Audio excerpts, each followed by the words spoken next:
እንግዲህ ይህንን መጽሐፍ ነው ከዚህ በፊት በሐዋርያትና በነቢያት መሰረት ታንጻችኋል በሚል አንስተነዋል። በሐዋርያትና በነቢያት መሰረት ላይ ታንጸናል፣ እውነት ነው። በዛ በሐዋርያትና በነቢያት መሰረት ላይ ታንጸን ደግሞ ምን እንሆናለን? መንፈሳዊ ቤቶች ለመሆን ቤተ መቅደስ ለመሆን እንሰራለን፣ እናድጋለን። የኤፌሶን መጽሐፍን ስናይ ይቅርታ፣ የኤፌሶን መጽሐፍን ስናይ የምናያቸው በርከት ያሉ ጉዳዮች አሉ። ታሪካዊ ዳራ ውስጥ እንገባለን። ኤፌሶንን ለየት ባለ መልኩ ታሪካዊ ዳራው ላይ ቆየት አድርጌ ነው የማየው፣ ማለት ሰፋ አድርጌ ነው የማየው። እግዚአብሔር ይመስገንና መጽሐፍ ቅዱስ ሙሉ ታሪካቸው ከተቀመጡ ቤተክርስቲያኖች መካከል አንዷ ነች። ምስረታዋ አለ፣ እድገቷ አለ፣ ከእንደገና ደግሞ ጳውሎስ የጻፈላት መልእክት አለ። ከዛ በኋላ ደግሞ ከተወሰኑ 10 ዓመታት በኋላ ደግሞ ምን ላይ እንደደረሰች አለ። ስለዚህ የኤፌሶን መጽሐፍ ታሪክ ወይም የኤፌሶን ቤተክርስቲያን ታሪክ በመጽሐፍ ቅዱስ ውስጥ ከመጽሐፍ ቅዱስ ውጭ ያለውን ታሪክ እንኳን ለጊዜው ብንተወው መጽሐፍ ቅዱስ ውስጥ ባለው ታሪክ ከምስረታዋ እስከ ኢየሱስ እስከሚገስጽበት ጊዜ ድረስ ከሐዋርያት ሥራ ምዕራፍ 18 እስከ ዮሐንስ ራእይ ምዕራፍ 2 ድረስ ኤፌሶን ቤተክርስቲያንን እናገኛታለን። ሐዋርያት ሥራ ምዕራፍ 18 ምስረቷን እናገኛለን። ኤፌሶን ራእይ ምዕራፍ 2 ላይ ደግሞ ከብዙ ዓመታት ከብዙ 10 ዓመታት በኋላ ጌታ ኢየሱስ ለዮሐንስ ሐዋርያው ዮሐንስ በራእይ ሲናገርና ቤተክርስቲያኗ ስላለችበት ሁኔታ ሲገልጥ ሲያሞግሳትም ሲወቅሳትም እናያለን። ስለዚህ የኤፌሶን ቤተክርስቲያን ታሪክ ለየትኛውም ቤተክርስቲያን በእግዚአብሔር ፊት መንፈሳዊ ቤት ለመሆን የምትሰራ ቅዱሳንን የምታዘጋጅ የክርስቶስ አካል ለሆነች ቤተክርስቲያን ውልደት እድገትና ሂደት በጣም መሰረታዊ ስለሆነ ደግሞ እንደ ግለሰብ ደግሞ ስንመጣ ለእያንዳንዱ አማኝ በተለይ ገላትያ ላይ ባለፈው ካነሳ ነው፣ ቆሮንቶስ ላይ ካነሳ ናቸው በክርስቶስ ቤት ወይም ደግሞ በመንፈሳዊ ህይወት ውስጥ ዘመናት ባስቆጠርን ቁጥር እያደግን ልንሄድ ሲገባን ልንሆን የማይገባቸውን ወይም ደግሞ ልንቀዘቅዝ የማይገባቸውን ነገሮች ስላነሳን ለእሱ ጥሩ ማሳያ ምሳሌ ትሆንናለች ኤፌሶን ቤተክርስቲያን። ስለዚህ ታሪኳን በደንብ ነው የምናየው የምንዳስሰው ማለት ነው።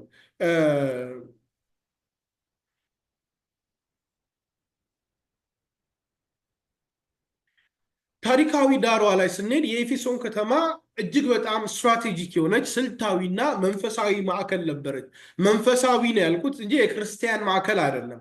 ታሪክ አሁን ቢፎር ከክርስትና በፊት የነበራት ታሪካዊ ዳራ ማለት ነው። በጣም ጠንካራ ሀብት ያለባት፣ ብዙ ገንዘብ የሚንቀሳቀስባት፣ ብዙ ህዝብ የሚወጣባት የሚገባባት፣ በታናሹ እስያ የምትኖር ወይም ደግሞ የጥንት መገኛ ከተማዋ በትንሹ እስያ የምትገኝ በአሁኑ ቱርክ ማለት ነው የምትገኝ ከተማ ናት። እቺ ከተማ እስካሁን ድረስ ታሪካዊ ናት። ይቅርታ፣ እስካሁን ድረስ እጅግ በጣም የከበረና ብዙ የሚጎበኝ ነገር ያለባት፣ ሰዎች ለጉብኝት ቱርክ ሲሄዱ ከሚጎበኟቸው ታላላቅ ነገሮች መካከል የሚገኙባት ከተማ ናት። ትልቅ ከተማ ናት። እቺ ኤፌሶን ከተማ በትንሿ እስያ በአሁኗ ቱርክ ነው የምትገኘው። በወቅቱ በጣም ትልቅ ከተማ ነበረች። ሀብት ነበራት። ተጽዕኖ፣ በጣም ከፍተኛ ተጽዕኖ ነበራት። ይቅርታ፣ በአረማዊ ወይም ደግሞ በባዕድ አምልኮ እጅግ በጣም የምትታወቅ ነች። እንግዲህ ያው እውነተኛው አምልኮ ሲገለጥ ነው ሌላው ባዕድ ተብሎ የሚጠራው። ከእውነተኛው አምልኮ ከመገለጡ በፊት ግን ለነሱ ከባድ የሆነ ወይም ትልቅ የሆነ የሃይማኖታዊ ስርዓት የሚከናወንባት ነች። በጣም ገናና ቤተ መቅደስ ነበረባት። አርጤምስ ቤተ መቅደስ ማለት ነው፣ ወይም ደግሞ በእንግሊዝኛው ዲያና የምትባለው ማለት ነው። ሌላኛው አርጤምስ በብዙ ስም ትጠራለች። አንዳንዴ አስታርቴ እሷ ነች ይላሉ። እኛ ሀገር ወስደው ከሌላም ስም ጋር ያገናኘዋል። እቺ አርጤምስን አጭር ነገር ልንገራችሁ። አርጤምስ በየሀገሩ በተለያየ ስም የምትጠራ አማልክት ነች። በተለያዩ ሀገራት ውስጥ እሷን የሚመስል የአምልኮ ስርዓትና አማልክት ታገኛላችሁ። እና የሴት አምላክ ነች፣ ሴት ነች። የእሷን አምልኮና የእሷን የአምልኮ ስርዓት በተለያየ ሀገር ስትሄዱ በተለያየ ቋንቋ ስሟ ተለያይቶ ምን ተብሎ ግን ባህሪዋና ድርጊቷ ግን ተቀራራቢ ሆኖ ታገኙታላችሁ። አሁን ሌላ ነገር እንዳልቆሰቆስ እንጂ እኛም ሀገር ለምሳሌ አሁን አቴቴ ስትባል ትሰማላችሁ። አንዳንዶች በጣም አዘምነው ወደ ባህል ሊወስዱትና እንትን ሊያደርጉት ይፈልጋሉ። ከባዕድ አምልኮ ሊያወጡት ማለት ነው። ግን በእኛ ሀገር አቲቴ በዛ በአይሁዶች አካባቢ ወይም በቀድሞ በብሉይ ኪዳን በነበረችው አስታርቴ ስትባል ትሰማላችሁ። ሌላ ቦታ ላይ ኢሽታር ሲሏት ትሰማላችሁ። ከኢስተር ጋር ፈጽሞ አይገናኝም። ምናልባት በዚህ ሰሞን በተደጋጋሚ ኢስተር እና ኢሽታር ተደጋግሞ ስለሚነሳ እናምታታን። በግብፅ ነበረች። በሁሉም ሀገራት እዚህ ማያን ስልጣኔ ማለት የማያና ኢንካ እዚህ አሜሪካ ሴንትራል አሜሪካን ስንመጣ እዛም ታገኟታላችሁ። ብቻ ያው ኦሪጂኗ አንድ ስለሆነ በየሀገሩ ስሟና ግብሯ እየተቀያየረ ግን ተመሳሳይ የሆነ አምልኮ ስርዓት በሆነ ነገር ተቀራራቢነት ያላት አማልክት ነች።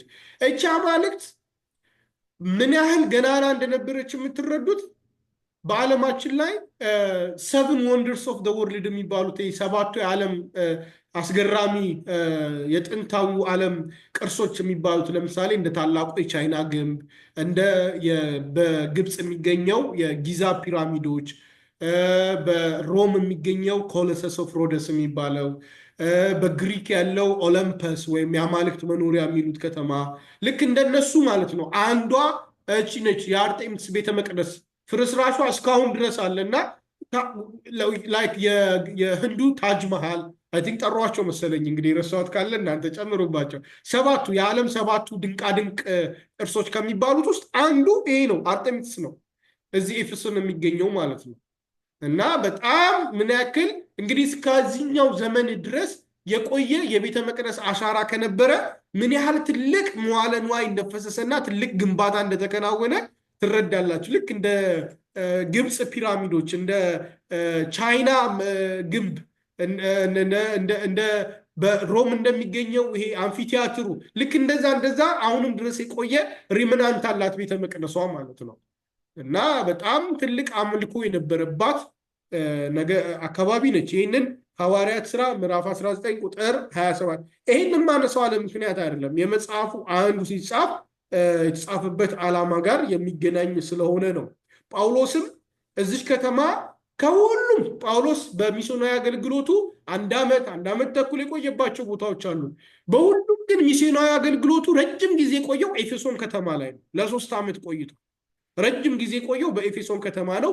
እጅግ በጣም የሚገርም ተአምራት ድንቅ የተደረጉት ኢቭን ከልብሱ ላይ ጨርቅ እንኳን እየተወሰደ አጋንንት ይወጡ ሰዎች ይፈወሱ የነበረው በኤፌሶን ከተማ ነው። ስለዚህ የነበረው አጋንንታዊ ስራ በጣም የጠለቀ ስለነበረ የተገለጠው የእግዚአብሔር ጸጋ እጅግ ብዙ ነበር የሚለውን ለማንሳት ነው አርጤምስን ያነሷት እንጂ እሷን ገናና ለማድረግ አይደለም። ስለዚህ 1927 ላይ እንዲህ የሚል ቃል ታገኛላችሁ። ሐዋርያት ሥራ በድሮ ትርጉም ስራችንም እንዲናቅ ብቻ አይደለም እስያ ሁሉ ዓለሙም የሚያመልካት። ይኸውላችሁ ሉቃስ ሐዋርያት ሥራን ሲጽፍ እንዲህ ብሎ ነው የገለጻት። ስራችንም እንዲናቅ ብቻ አይደለም እስያ ሁሉ ዓለሙም የሚያመልካት የታላቂቱ አምላክ የአርጤምስ መቅደስ ምናምን ሆኖ እንዲቆጠር እንጂ ታላቅነቷም ደግሞ እንዳይሻር ያስፈራል። ይህንንም በሰሙ ጊዜ ቁጣ ሞላባቸው። የኤፌሶን አርጤምስ ታላቅ ናት እያሉ ይህንን ጳውሎስ የሚጽፈው ሉቃስ የሚጽፈው መቼ ነው? ጳውሎስ በኤፌሶን ሲያስተምር ሁከት ተነሳ። ሁከት ሲነሳ ህዝቡ ነው እንግዲህ መጥተው ዲፌንድ ሲያደርጉ ማለት ነው። ዲፌንድ ሲያደርጉ እንዲህ ብሎ ነው ዲፌንድ የሚያደርጉት፣ ዓለም ሁሉም ያመልካት ታላቁ አርጤምስ ብለው ማለት ነው። እና ጩኸትና ሁከት ብጥብጥ ሲነሳ ምን እያሉ ነበር የሚጮት? እንደ ስሎጋን ማለት ነው፣ እንደ መፈክር የሚጮት የኤፌሶን አርጤምስ ታላቅ ናት እያሉ ማለት ነው። እና በጣም ዓለም ሁሉም ያመልካት ተብላ የተገለጸች ነች። በዛች ከተማ ውስጥ እግዚአብሔር ቤተክርስቲያንን ተከለ፣ ነፍሳትን ማረከ። ጳውሎስን ለ3 ዓመት በዛ ስፍራ አስቀመጠው። ስለዚህ ጳውሎስ በአገልግሎቱም በመልእክቱም እንዲሁም ደግሞ ጌታ ኢየሱስ ኢቭን በራእይም በጣም ትኩረት ከሰጣቸው ቤተክርስቲያኖች መካከል። ምክንያቱም በኤፌሶን የተሰራው ስራ ወንጌል በአሕዛብ ዘንድ በጣም ትልቅ የሆነ ስፍራን እንዲያገኝና ለብዙዎች እንዲደርስ ምክንያት ሆኗል። ታላቂቷ አማልክት ባለችበት ቦታ ላይ ታላቁ እግዚአብሔር ተሰብኮ እውነተኛው አምላክና እውነተኛው አምላከ መለኮት የድነት መንገድ የተገለጠባት ከተማ ነች። እንዲሁም ከፍተኛ ደግሞ እሱ ብቻ አይደለም፣ አስማትና የአስማት ልምምዶች ማዕከል ነበረች። የሚገርም ጥንቆላ ይከናወንበታል። የጥንቆላው ጥግ ምን ድረስ ሄዶ ነበር መሰላችሁ? በተለያየ መንገድ ተሰብኮ ሰምታችሁት ይሆናል። አንድ የአስቄዋ ልጆችን ታስታውሷቸዋላችሁ አይደለ? 7 የአስቄዋ ልጆች ሄዱና ጳውሎስ በሚሰብከው በኢየሱስ ስም ብለው አጋንንት ያለበትን ሊያስወጡ ሞከሩ። ከዛ አጋንንቱ በረታባቸው። ኢየሱስንም አውቀዋለሁ ጳውሎስንም አውቀዋለሁ እናንተ እነማን ናችሁ ብሎ ደበደባቸው። ነፍሳቸውን ይዘው ሮጡ፣ አመለጡ ነው። እና በከተማው ውስጥ ሁሉ ፍርሃት ወደቀ። ያ ልምምድ ዝም ብሎ እንዳይመጣ በክርስቶስ ከማመን የመጣ አይደለም። በክርስቶስ አምነው ቢሆን እኮ መንፈሱ በታዘዘላቸው ነበረ። ከተማው የአስማትና የመተተኞች ነው። ስለዚህ የተሻለ አስማትና መተት የያዘ ሰው ጥሩ ገበያ ያለው ገቢ ያገኛል ማለት ነው። የሀብታም ከተማ ነች። ስለዚህ እነኚህ የአስቄዋ ልጆች ምንድን ያዩት? ጳውሎስ በኢየሱስ ስም ሲል አጋንንት ይወጣል፣ ሌሎች የሚሰሩት ምትሃት ይፈርሳል፣ አስማት ይናዳል። ስለዚህ በእነሱ መረዳት ጳውሎስ በሚሰብከው በኢየሱስ ብለው አጋንንት ከታዘዘላቸው ምን ሊሆኑ ነው ማለት ነው? ጳውሎስን ከተከትለው ሌላ ገበያ ሊከፍቱ ነው ማለት ነው። ሌላ ባለ ገበያ፣ ሌላ ንግድ ቤት ሊኖራቸው ነው ማለት ነው። ስለዚህ አጋንንቱ በረታባቸው። ለእግዚአብሔር ቀንተው ልክ በአንድ ስፍራ ላይ ኢየሱስን የሆኑ ሰዎች በስም አጋንንትን ሲያወጡ አገኘን፣ ግን ከኛ ስላልሆኑ ከለከልናቸው ብለው ለኢየሱስ ሲነግሩት ተዋቸው ብሎ እንዳዘዛቸው እነኛ ያውላችሁ ከአይሁድ መካከል ማለት ከደቀ መዛሙርቱ መካከል አይሁኑ እንጂ በኢየሱስና በትምህርቱ አምነው አጋንንት ሲያስወጡ ነው ደቀ መዛሙርቱ ያገኟቸው ማለት ነው። እና በስምህ አጋንንትን ሲያወጡና እንዲህ ሲያደርጉ አየንና ከኛ ግን ወገን ስላልሆኑ ከለከልናቸው ሲሉት ኢየሱስ ሲገጽሳቸው ታያላችሁ። እነኚህ ግን እንደዛ አይደለም። ኢየሱስን በማመንና ለወንጌል በመቅናት ሳይሆን ልክ በከተማው እንዳለው የአስማትና የመተት ልምምድ የተሻለ የአስማት ስም ያገኙ ስለመሰላቸው ነው በኢየሱስ ስም አጋንንት ሊያወጡ የሞከሩት። አጋንንቱ ግን ይህን ስለተረዳ ደበደባቸው ሲል ታያላችሁ። እና እጅግ በጣም ከባድ የአስማት እና የጥንቆላ ልምምድ የነበረባት ነች። ሐዋርያት 19:27 ምን ይላል? ከአስማተኞችም ብዙዎች መጽሐፋቸውን ሰብስበው በሰው ሁሉ ፊት አቃጠሉ። ዋጋውን ቢታሰብ 50,000 ብር ሆኖ ተገኘ። 50,000 ብር ሆኖ ተገኘ።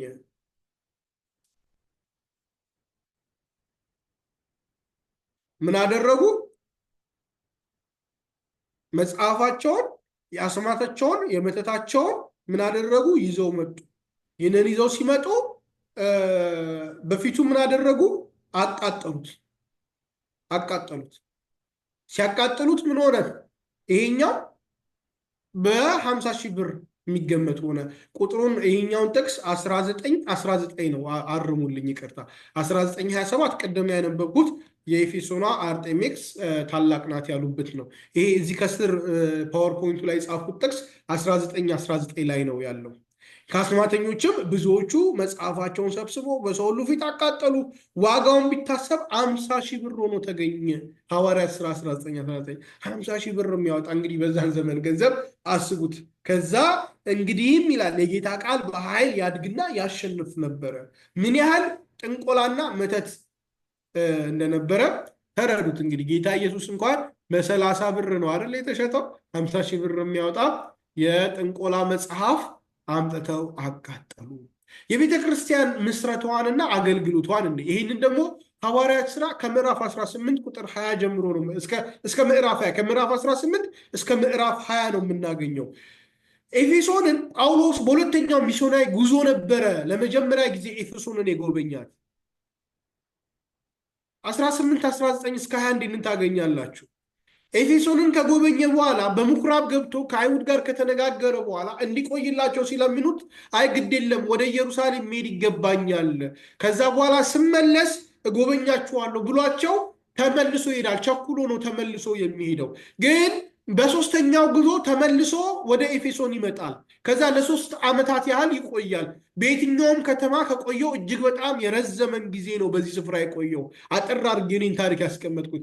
መጀመሪያ ምን ያደርጋል? በሁለተኛው ሚስዮናዊ ጉዞ ይሄዳል። ከዛ በኋላ በምኩራብ ገብቶ ይነጋገራል ከአይሁድ ጋር። እነሱ ብዙ እንዲቆይላቸው ይለምኑታል፣ ግን ፈቃደኛ አልነበረም። ወደ ኢየሩሳሌም ለመሄድ ቸኩሎ ነበረ። ስመለስ ጎበኛችኋለሁ አላቸው። በሶስተኛው ጉዞ መጣ። ለ3 ዓመት ያህል በኤፌሶን ተቀመጠ። በኤፌሶን ተቀምጦ አስተማረ ማለት ነው። ከዛ በምኩራብ ከአይሁዶች ጋር ይነጋገር ነበር።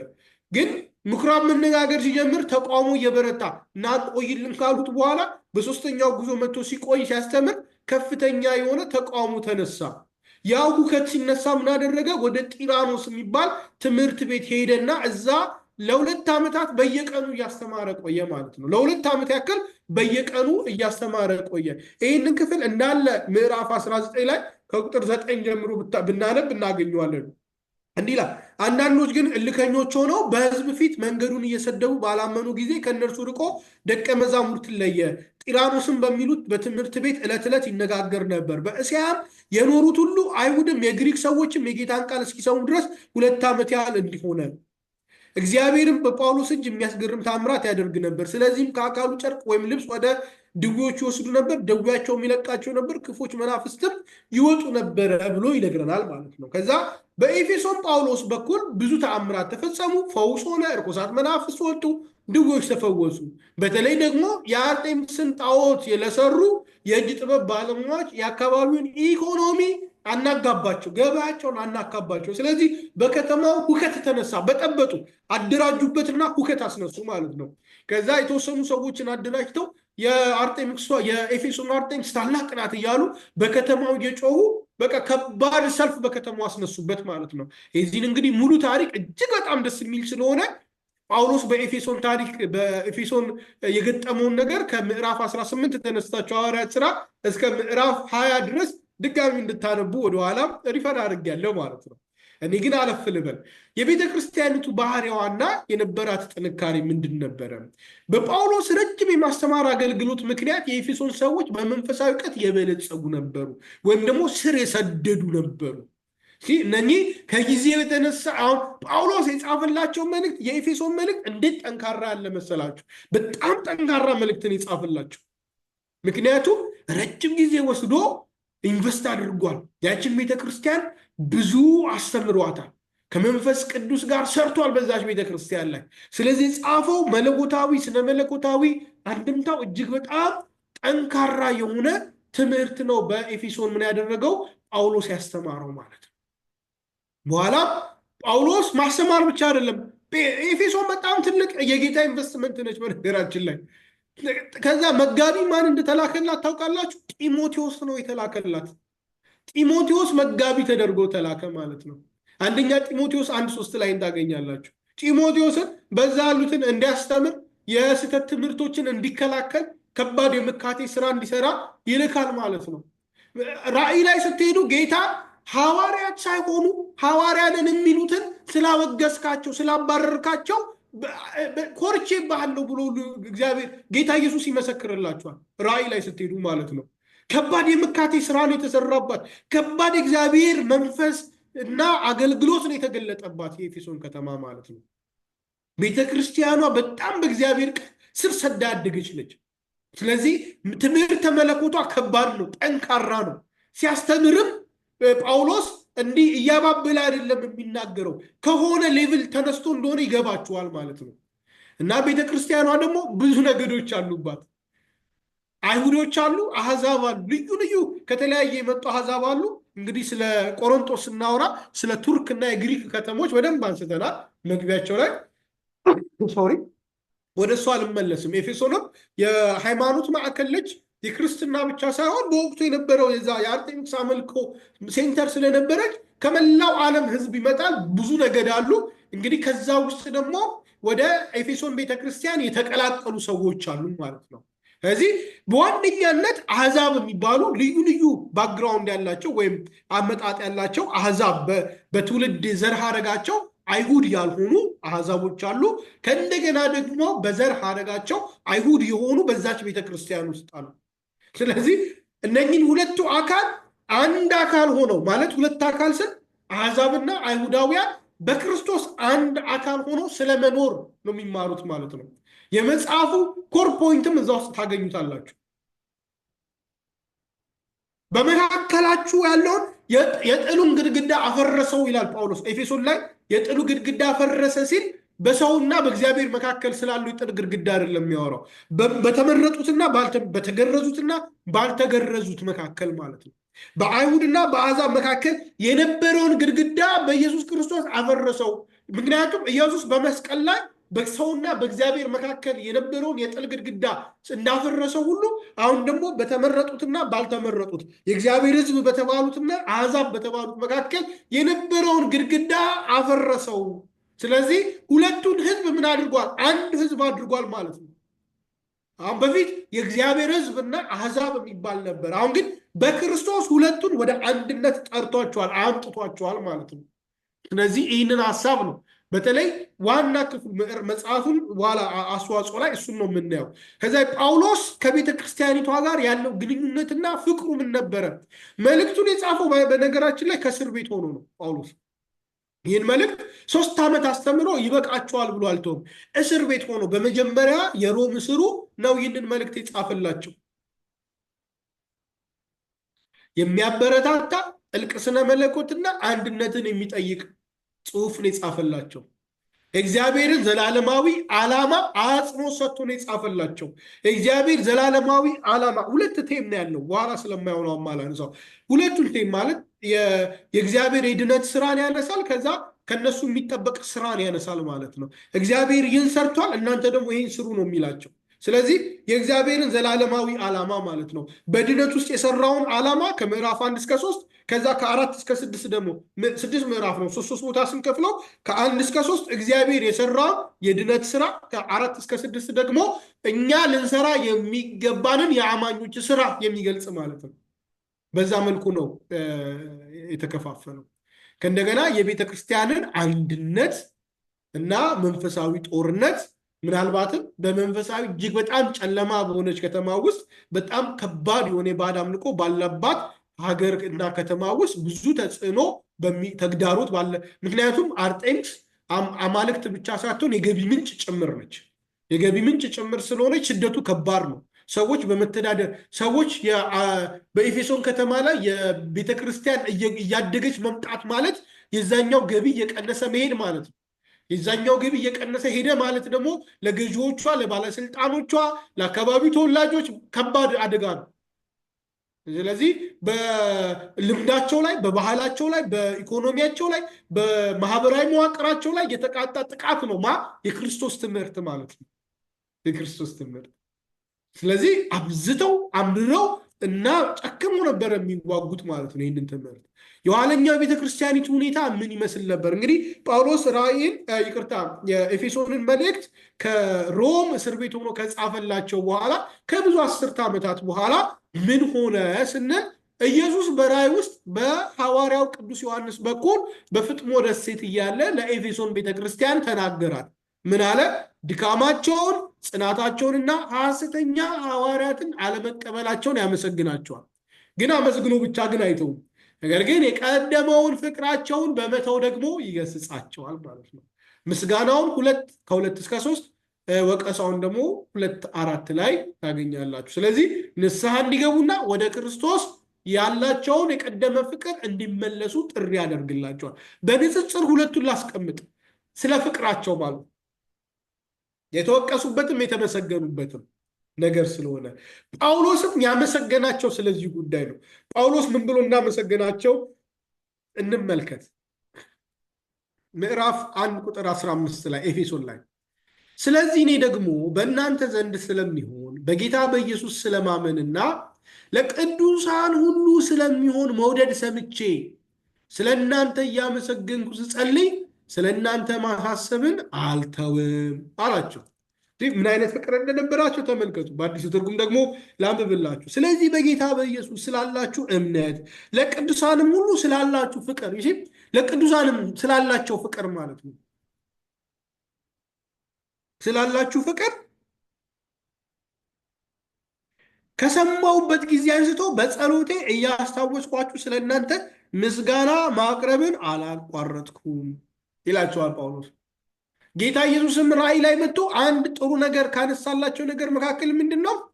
ጽናታቸውን፣ ለጌታ ወንጌል መድከማቸውን፣ ፍቅራቸውን፣ እነኝን ሁሉ የነበራቸውን ነገር ያመሰግንና ግን የተወቀሱበት ምንድን ነው? ጳውሎስ ያመሰግኖ ይጻፍላቸው ራእይ 2:4 ላይ እንዲላል ዳሩ ግን ይላል የምነቅፍብህ ነገር አለ፣ የቀደመውን ፍቅርን ትተሃልና እንግዲህ ከወዴት እንደወደቅ አስብ፣ ንስሐም ግባ፣ የቀደመውንም ስራህን አድርግ፣ አለዚያ እመጣብሃለሁ፣ ንስሐም ባትገባ መቅረዝህን ከስፍራው እወስዳለሁ። ሙሉ ታሪኳ እንግዲህ በዛ ዘመን የነበራት የ10 ዓመታት ታሪኳ በእነዚህ መልኩ ተቀምጧል። የኤፌሶን ቤተክርስቲያን ጳውሎስ ደክሞ አገልግሎባት በብዙ ነገር በርትታለች። ሐሰተኞችን በመቃወም የሐዋርያት ነን የሚሉ ውሸታም ሐዋርያቶችን በቤተክርስቲያን ውስጥ በመከላከል እነ ጢሞቴዎስ የሚገርም ስራ ሰርተዋል። መጋቢዋ ነበረ ጢሞቴዎስ። በጣም ወጣት መጋቢ ነው የነበራት። ብዙ ነገር በዛች ቤተክርስቲያን ተደርጓል። ግን በጊዜ ሂደት ምኗን እየጣለች መጣች? ፍቅሯ እየቀዘቀዘ መጣ። ስለዚህ ጌታ ከወሬት እንደወደቅ ካስብ የቀደመውን ፍቅርን ትታል። የቀደመው ፍቅሩ ደግሞ ለቅዱሳን እና ለእግዚአብሔር የነበረው ማለት ነው። በተለይ ጳውሎስ ሲናገር ይህንን ምዕራፍ 2 ላይ ኤፌሶን 2 ላይ ኢቨን በቃ ምኞቱ ጳውሎስ ማለት ነው ምኞቱ ወደ ጠለቀው መንፈሳዊ ነገር ውስጥ እንዲገቡ ነው። ምክንያቱም ይሄ ድነት ገብቷቸዋል። ያሉበት ሁኔታ የሚያስገርም ነው። ግን ከዛ አልፈው ደግሞ ወደ ጠለቀው ዘላለማዊ ስለሆነው ነገር እንዲረዱ የሚጸልይላቸው ጸሎት ራሱ አፕግሬድ ያደረገ ከፍ ያለ ነው ማለት ነው። ከፍ ያለ ጸሎት ነው የሚጸልይላቸው። የመንፈሳዊ አንደርስታንዲንጋቸው ምን ደረጃ እንደነበረ ያሳያል። እንግዲህ ጸሐፊው ሐዋርያው ጳውሎስ እንደነበር እስካሁን ድረስ ባነሳ ነው ታያላችሁ። ምዕራፍ 1 ላይ በእግዚአብሔር ፈቃድ የክርስቶስ ኢየሱስ ሐዋርያ ከሆነው ከጳውሎስ በክርስቶስ ኢየሱስ ላሉ ለታመኑ በኤፌሶን ለሚገኙ ቅዱሳን ይላል። ጸሐፊው ጳውሎስ ነው። በወህኒ ቤት ሮም ተብሎ ይታመናል። የጻፈው ሮም ውስጥ የመጀመሪያው የሮም እስር ውስጥ እንደሆነ ይታመናል። ከ60 እስከ 62 ዓመተ ምህረት አካባቢ ነው። የእስር ቤት መልእክቶች የሚባሉት ቆላሲያስ፣ ፊልሞና እና ፊልጵስዩስ ከማን ጋር? ከኤፌሶን ጋር የእስር ቤት መልእክቶች ይባላሉ። ከእስር ቤት የተጻፉ መልእክቶች። የመልእክቱ ዓላማ አንድ አማኞች በክርስቶስ ማን እንደሆኑ ወይም ደግሞ በክርስቶስ ያላቸውን ስፍራ ለማስተማር፣ አስቀድሞ ለማይታዘዙት ልጆች አለቃ ወደ ሆነው ወይም ደግሞ በማይታዘዙት ላይ በሚሰለጥነው አለቃ ሆኖ በሚገዛው አየር ላይ በሚሰራው በዛ ትታዘዙ ትገዙ ምንትሉ ነበረ። አሁን ግን ከዛ ነፃ ወጥታችሁ ደግሞ ለዚህኛው መንግስት ተገዥ ሆናችኋል። ስለዚህ ስፍራችሁ ይሄ ነው።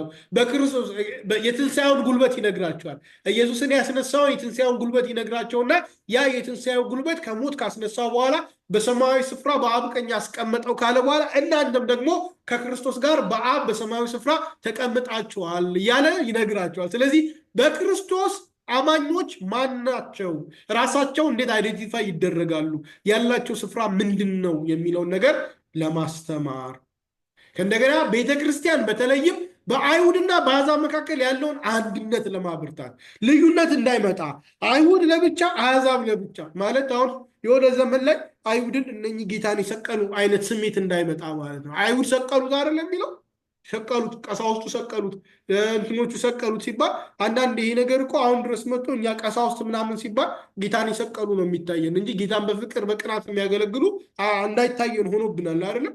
አሁን የሆነ ዘርፋፋ ቀሚስ የለበሱ በሌላ ቤተ እምነት ያሉ ሰዎች ስናይ ፈሪሳውያን ናቸው አእምሯችን ውስጥ የሚመጡበት። ምክንያቱም ይሄን አይነት አስተምህሮ በተደጋጋሚ ስለተነገረ፣ ግን ደግሞ በቅንነት እግዚአብሔርን ለማገልገል የሚተጉ የሚለፉ እጅግ በጣም ብዙ የወንጌል ተጋድሎ የፈጸሙ ሰዎች በዛው በተመሳሳይ ስርዓት አምልኮ ውስጥ ተገልጠዋል እና እሱንም ማሰብ ይገባናል። አይሁድ ማለት ኢየሱስን የገደሉ ብቻ አይደለም አድርገን ማሰብ ያለብን። ኢየሱስ እንዲሞት እንዲሰቀል የጮው ስቀለው ያሉ እንዳሉ ሁሉ እነሱ ደግሞ ድነት የሚያስፈልጋቸው ባለማወቅ ጌታ ኢየሱስ የሚያደርጉትን አያውቁም የተባለላቸው ናቸው። ስለዚህ እነሱን አይሁድን ሰቅለውታል ጌታችንን የሚል አይነት ከእንደገና እነኚህ ክፉ ናቸው አይነት አስተምህሮ እንዳይመጣ ከእንደገና አይሁድ ደግሞ እነኚህ አሕዛብ የተጠሉ ቃል ኪዳን የሌላቸው ያልተገረዙ አሳማ የሚበሉ እንደዚህ የሚያደርጉ ብለው እንዳይገፏቸው ሁለቱም በፊት በመካከላቸው የጥል ግድግዳ የነበረ አሁን ግን ያ ግድግዳ በክርስቶስ ፈርሶ ወደ አንድ አካልነት እንደተቀላቀሉ አሁን ወደ አንድ ማንነት እንደመጡ ያንን ስራ ደግሞ የሰራው እግዚአብሔር እንደሆነ የዳኑት እነኛም በጸጋ እንጂ በስራ እንዳልሆነ አይሁድ በስራችሁ አይደለም የዳናችሁት አባታችን አብርሃም በእምነት እንደዳነው ድነት የተገኘው በጸጋ ነው በስራ አይደለም ኤፌሶን ላይ እንደሚነግረን ስለዚህ በጸጋ ስለዳናችሁ ድነታችሁ በጸጋ ከሆነ ደግሞ በሰራችሁት ልዩ ስራና ሕግ በመጠበቃችሁ ልትኩራሩ አይገባችሁም። እናንተም በጸጋ እነሱም በጸጋ ነው የዳኑት። ሁሉንም ደግሞ በጸጋ ያዳነው እግዚአብሔር በልጁ በኢየሱስ ክርስቶስ በኩል ነው። ስለዚህ ሁለታችሁ ከሁለት አካልነት ወደ አንድ አካልነት፣ ከሁለት ማንነት ወደ አንድ ማንነት መጥታችኋል። በክርስቶስ በቤተ ክርስቲያን አንድነት ውስጥ ተጠቃላችኋል የሚል መልእክትን አንድነትን ለማስተማር ነው ማለት ነው። ስለዚህ በብሔር እኛ ከሌ ብሔር ምናምን ብለን መከፋፈል ሳይሆን በክርስቶስ ስናምን የትኛውም ከዘር ከቋንቋ ከነገድ ከተለያየ ነገር ምን አድርጎናል? ዋጅቶናል ማለት ነው። ጠርቶናል፣ አምጥቶናል እና በክርስቶስ አንድ አድርጎናል። የአንድ አካል የተለያዩ ብልቶች ማለት ነው። እሱን በኋላ ለብቻው አነሳዋለሁ። ሌላኛው ለወንጌል የሚገባውን ህይወት እንዴት እንደሚመሩ ለማስተማር ከምዕራፍ 3 በኋላ ለወንጌል የሚመጥነው ህይወት ምን አይነት ነው፣ አንድ አማኝ እንዴት መኖር አለበት የሚለውን ነገር ያስተምራቸዋል። ሌላኛው ስለ መንፈሳዊ ውጊያና በክርስቶስ የምናገኘውን መንፈሳዊ ጥንካሬ ይነግራቸዋል ማለት ነው። አስተዋጽኦም ደጋግሜ ያንስቼዋለሁ። 6 ምዕራፎች አሉት። በሁለት ቴም ነው የሚከፈለው። ከምዕራፍ 1 እስከ 3 በእግዚአብሔር የተሰራውን ስራ ሲናገር፣ ከ4 እስከ 6 ደግሞ ከእነርሱ የሚጠበቀውን ያብራራል ማለት ነው። በእግዚአብሔር የተሰራውን ስራ ሲናገር ማለት ለምሳሌ መጀመሪያ ሰላምታ፣ ምዕራፍ 1 ከቁጥር 1 እስከ 2 በሰላምታ ይጀምራል። ምን ብሎ? ጳውሎስ ለምዕመናን ሰላምታ ያቀርባል። ከዛ በክርስቶስ ስለተገኙ በረከቶች ከቁጥር 3 እስከ 23 እግዚአብሔር ባርኮናል፣ መርጦናል፣ ተስፋ ሰጥቶናል፣ ኃይል ሰጥቶናል የሚል ነገር ያነሳል። እንዲህ በፍጥነት ላንብብ ከአዲሱ መደበኛ ትርጉም። እንደዚህ ብሎ ነው። ምክንያቱም እቺ ባርኮቱ ዝም ብሎ ቁሳቁስ ነገር እንዳይመስልን ነው። በጣም ጠንካራ ስነ መለኮታዊ ትምህርት ነው የሚናገረው። በክርስቶስ ያለ በረከቶቻችን ብሎ የሚዘረዝረው ቁስ አይደለም። የሚዘረዝረው ምን እንደሆነ ፈጠን ብዬ ላንብብላችሁ። ምዕራፍ 1 ቁጥር 3 በአዲሱ መደበኛ ትርጉም በጌታ በኢየሱስ አነብዋለሁ። በሰማያዊ ስፍራ በመንፈሳዊ በረከት ሁሉ በክርስቶስ የባረከን የጌታችን ኢየሱስ ክርስቶስ አምላክና አባት ይባረክ። ምንድን ነው ይህ መንፈሳዊ በረከት ስትሉት፣ በፊቱ ቅዱሳንና ነውር አልባ እንድንሆን ዓለም ከመፈጠሩ አስቀድሞ በእርሱ መርጦናልና። ተመልከቱ፣ አንደኛው በረከት ምንድን ነው? በፊቱ ቅዱሳንና ነውር አልባ እንድንሆን ዓለም ከመፈጠሩ አስቀድሞ በእርሱ መርጦናልና በፍቅሩ በኢየሱስ ክርስቶስ ልጆቹ እንሆን ዘንድ እንደ በጎ ፈቃዱ አስቀድሞ ወሰነን፣ መርጦናል የሚለው ማለት ነው። ይኸውም በሚወደው በእርሱ በኩል በነፃ የተሰጠን ክቡር የሆነው ጸጋው እንዲመሰገን ነው። በምን የተሰጠን? በነፃ። ባለፈው ሳምንት ገላትያን ሳነሳ ትዝ ይላችኋል። ድነት ስናወራ ያን ጥቅስ ሮሜ 8:34 ሄደን ወይም ደግሞ ዮሐንስ 1:3 ላይ ሄደን ምናምን የምንከራከረው ጉዳይ አይደለም።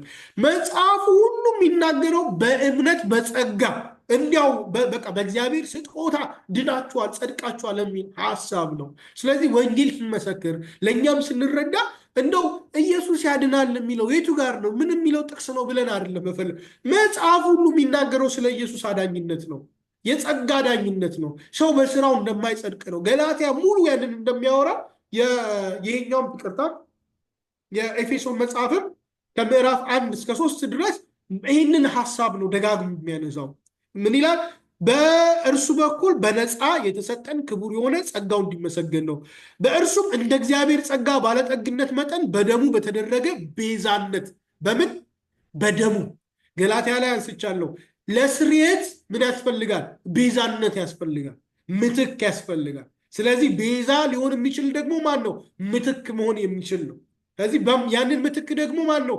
ኢየሱስ። አሁን ፋሲካ ሲከበር እኛ ትንሣኤውን ስናከብር አይሁድ ፋሲካን የሚያከብሩት ለምን ነበረ? በግብፅ እያሉ የሞት መልአክ ሲመጣ የሞት መልአክ ቤታቸውን እንዲያልፍ ለሙሴ እንደነገረው እግዚአብሔር በጋርደው የበጉን ደም በቤታቸው ጉበንና መቃን ላይ ቀቡት። ከዚያ የሞት መልአክ ሲመጣ ደሙን ሲያይ ያልፋል። በነገራችን ላይ ከአይሁዳውያን አይቶ የቤቱን ጉበንና መቃን ደም የቀባ ግብፃዊ ልጁ እንደተረፈለት ታውቃላችሁ አይደለም? ምክንያቱም ቃል ላይ ተሰጠው። ይህንን ዘጸአት ስናነሳ አንስቻለሁ። ከእግዚአብሔር ሕዝብ ጋር ከግብፅ ወጥተው አብረው ባህርን ተሻግረው የሄዱ ግብፃውያን ነበሩ። ይህን ታውስታውሳላችሁ አይደለም? ግብፃውያን ነበሩ የዳኑ ማለት ነው። ይህንን ነገር እግዚአብሔር ለአይሁድ የሰጠውን ነገር አይተው ተቀብለው የተከተሉ። ስለዚህ እግዚአብሔር ምንድን ነው የሚሰጠው? መንገድ ነው የሰጠው። የበጉን ደም መቃኑና ጉበኑን የቀባ ለአይሁድ ነው የተሰጠው። አይሁድን አይቶ ግን አምኖ የቀባ ግብፃዊም ልጁን ያሰርፋል ማለት ነው። በዚህ ምንድነው ዋናው ፖይንት እዚህ ጋር ልክ በዘጸአት ላይ ቤቱን የሞት መልአክ ደሙን አይቶ እንዳለፈው አሁን ደግሞ እኛ ሞት ሲገባን በአዳም ኃጢአት ሁላችን ሞት ሲገባን የኢየሱስ ደም ቤዛ ሆኖ ምን ያደርጋል? የሞት መልአክ ያልፈናል ማለት ነው። ፋሲካችን ክርስቶስ ታርዷልና የሚለው ጳውሎስ ለዚህ ነው። የእኛ ፋሲካ በግ ሳይሆን ኢየሱስ ክርስቶስ የእግዚአብሔር የዓለምን ኃጢአት የሚያስወግድ እግዚአብሔር በግ የተባለው ኢየሱስ ታርዶ ምን ሆኗል? ፋሲካችን የሞትን መልአክ አሳልፏል ማለት ነው። ስለዚህ ቤዛነት የተገኘው በደሙ ነው የሚለው ለዚህ ነው። ስለዚህ በደሙ በተደረገ ቤዛነት የኃጢአትን ይቅርታ አገኘን፣ ጸጋውንም በጥበብና በማስተዋል ሁሉ አበዛልን፣ በክርስቶስ ያቀደውንም የፈቃዱን ምስጢር እንደ በጎ ሐሳቡ እንድናውቅ አደረገ። በዘመን ፍጻሜ ይሆን ዘንድ ያለው ሐሳቡ በሰማይም በምድርም ያሉትን ነገሮች ሁሉ ራስ በሆነው በክርስቶስ ስር ለመጠቅለል ነው። እዚህ አሁን ወደ ቴዎሎጂካል ሐሳቡ ሲመጣ ምንድን ነው? ነገርን ሁሉ በክርስቶስ ምን ለማድረግ ነው? ቤዛ ካደረገ በኋላ ነገርን ሁሉ በክርስቶስ ለመጠቅለል ነው። ስለዚህ ሁሉ በፈቃዱ ምክር መሰረት እንደሚሰራው እንደርሱ ፈቃድ አስቀድሞ የተወሰንን እኛ ደግሞ በእርሱ ተመርጠናል። እኛ እችን ያዙልኝ፣ መሰረታዊ ስለሆነች እኛ ይላል በእርሱ ተመርጠናል። ይኸውም በክርስቶስ ተስፋ በማድረግ የመጀመሪያ የሆነው እኛ ለክብሩ ምስጋና እንሆን ዘንድ ነው ይላል ጳውሎስ ቁጥር 11 እና 12 ላይ። ከዛ ቁጥር 13 ላይ እናንተም ደግሞ ይላል እውነትን ቃል ይህም የድነታችሁን ወንጌል በሰማችሁ ጊዜ ወደ ክርስቶስ ተጨምራችኋል፣ አምናችሁም በእርሱ በመሆን ተስፋውን በተሰጠው በመንፈስ ቅዱስ ማተም ታትማችኋል፣ ለክብሩ ምስጋና ለመሆን የእግዚአብሔር የሆኑት እስኪዋጁ ድረስ እርሱ ለርስታችን ዋስትና የሚሆን መያዣ ነው። መንፈስ ቅዱስ ሁለት ነገር አነሳ። እኛ አለ አስቀድመን ተጠራን፣ አስቀድመን ተስፋ ተሰጠን፣ አስቀድመን በእምነት ጠበቅን። እኛ። ከዛ እናንተ ደግሞ በተሰበከላችሁ ወንጌል መጣችሁ። አሁን ጳውሎስ እኛና እናንተ የሚል ሁለት ካታጎሪ ያስቀመጠ። እኛ የሚለው የተስፋውን ቃል ይዘው የመጡትን የአይሁድን ቤት ሲሆን፣ እናንተ የሚለው ደግሞ በወንጌል ምስራች ወደ እግዚአብሔር መንግስት የተቀላቀሉትን አህዛብን ነው ማለት ነው። አግኝታችሁኛል ብዬ አስባለሁ። ስለዚህ እኛና እናንተ ግን የእግዚአብሔር ዓላማ ምንድን ነው ብሏል ቅድም? በክርስቶስ መጠቅለል ነው። ሁሉም ምን ማድረግ? በክርስቶስ መጠቅለል። ስለዚህ ይሄ እኛ እና እናንተ የሚለው ካታጎሪ በክርስቶስ እስክንመጣ እስክናምን እስክንድን እና በመንፈስ ቅዱስ እስክንታተም ድረስ ያለ ካታጎሪ ነው። ከዛ በኋላ እኛ እና እናንተ የሚለው ካታጎሪ ምን ይሆናል? በመካከሉ ያለው ግድግዳ በኢየሱስ ክርስቶስ በቤዛነት ስራው ይሰበራል። ሃሌሉያ።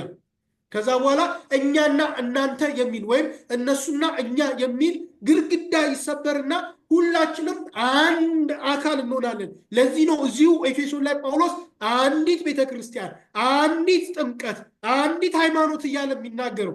ምን እያወራ ያለው? ስለ ሪፑቴሽን ማለት ምንድነው? ስለ ድግግሞች ሳይሆን ሁለት የተከፋፈለች። አሁን አንዲት ጥምቀት ሲል እዛና እዚህ ያለውን ካታጎሪ አይደለም። አንዲት ቤተክርስቲያን ሲል እዛ የአይሁድ እዚህ የአሕዛብ ማለት አይደለም። ሁለቱ አንድ ሆኗል እያለ ነው። ስለ ቁጥር አይደለም የሚያወራው፣ ስለ ብዛት አይደለም የሚያወራው። ሰዎች ይህንን ያምታቱትና አንድ ቤተክርስቲያን ስለተባለ በቃ እናንተ እኮ ተበጣጥቃችሁ ሺህ ሆናችኋል፣ ስለዚህ እውነተኛ ቤተክርስቲያን አንድ ሆና ተሰብስባ ያለች ነች የሚል አረዳድ ውስጥ ይገባሉ። ጥሩ ነው፣ ተስማምተን አንድ ላይ እግዚአብሔርን ብናመልክ። ግን አንዲት ቤተክርስቲያን ሲል ምን ማለቱ ነው? በክርስቶስን ራስ ያደረገች፣ በክርስቶስ ጥላ ስር የተሰባሰበች፣ የክርስቶስ አካል የምትሆን አይሁዳዊ አሕዛብ የሚል ክፍፍል የሌለባት አንዲት ቤተክርስቲያን ማለቱ ነው እያለ ነው። ክብር ለእግዚአብሔር ይሁን። ይህንን እንግዲህ ወርዳችሁ ደግሞ ወደታች ምዕራፍ 1 እስከ ምዕራፍ 2 ድረስ ስታነቡት ይህንን በደንብ አድርጎ ያስረዳል። ለዛ ነው በጣም ጠንከር ያለ ስነ መለኮታዊ ትምህርት የተሰጠበት ነው የተባለው። ከዛ በጸጋ መዳንን ኦልሬዲ አሁን አንስቼዋለሁ። በኃጢአት ሙታን ነበር ይላቸዋል። ምዕራፍ 2:1 ላይ ስትሄዱ እናንተ በበደላችሁና በኃጢአታችሁ ምክንያት ሙታን ነበራችሁ። በዚህም የዓለምን ክፉ መንገድ ተከትላችሁ በአየር ላይ ላሉት መንፈሳውያን ኃይላት ገዥ ለሆነውና አሁንም ለእግዚአብሔር በማይታዘዙት ሰዎች ላይ ለሚሰራው መንፈስ እየታዘዛችሁ ትኖሩ ነበር። እኛ ሁላችን በአንድ ወቅት የስጋችንን ምኞት እያረካን መንገዱንም እየተከተልን በመካከላቸው እንኖር ነበረ፣ እንደ ሌሎቹም የቁጣ ልጆች ነበርን ይላል። ነገር ግን በምሕረቱ ባለጠጋ የሆነ እግዚአብሔር ለእኛ ካለው ከታላቅ ፍቅሩ የተነሳ የሚገርም እኮ ነው።